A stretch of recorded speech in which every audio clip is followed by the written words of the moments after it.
L'objectif de Upscale, c'est d'aller mesurer l'état de l'opinion mondiale d'une certaine manière, en posant des questions précises sur les enjeux de l'environnement et du changement climatique.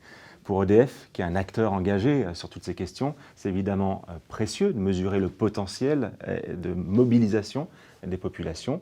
Et puis, nous ne voulions pas garder ces résultats pour nous, nous voulons les partager, en faire un outil de référence qui serve au plus grand nombre, et en particulier à la population scientifique.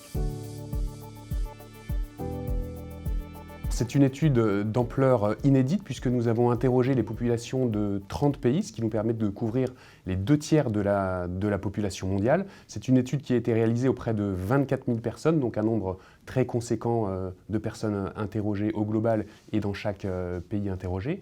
Nous avons couvert en priorité les pays les plus producteurs de CO2, mais nous avons également ouvert à d'autres pays, je pense notamment à l'Afrique, pour pouvoir couvrir grâce à cette étude les 5 continents. Alors, il y a beaucoup de surprises dans cet observatoire.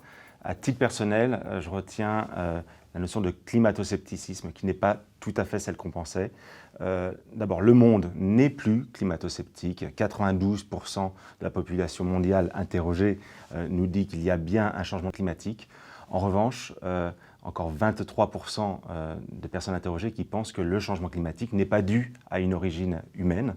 Et ça, c'est une surprise en ce qui me concerne. En tout cas, ça nous interpelle et ça montre à quel point on doit encore faire de la pédagogie et encore susciter de l'engagement. Ce qui est intéressant avec cette étude, c'est qu'elle permet d'aller au-delà du simple constat et qu'elle permet de mesurer en fait un écart entre le constat, les inquiétudes vis-à-vis du réchauffement climatique et la traduction en actes du quotidien. D'un côté, on a les 3/4 de la population qui se disent plus inquiètes qu'il y a 5 ans concernant le réchauffement climatique, mais finalement, seuls 55%, donc une courte majorité, a réellement changé ses actes du quotidien pour lutter contre le réchauffement climatique. Oui, elle nous rend optimistes parce que c'est une formidable invitation à agir.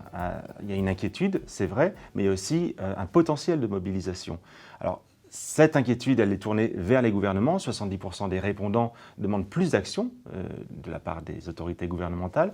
Mais je crois que les entreprises et leurs clients, qui sont des consommateurs, ont vraiment aussi un rôle à jouer pour agir ensemble afin de faire émerger un monde plus neutre en CO2, plus durable et plus juste.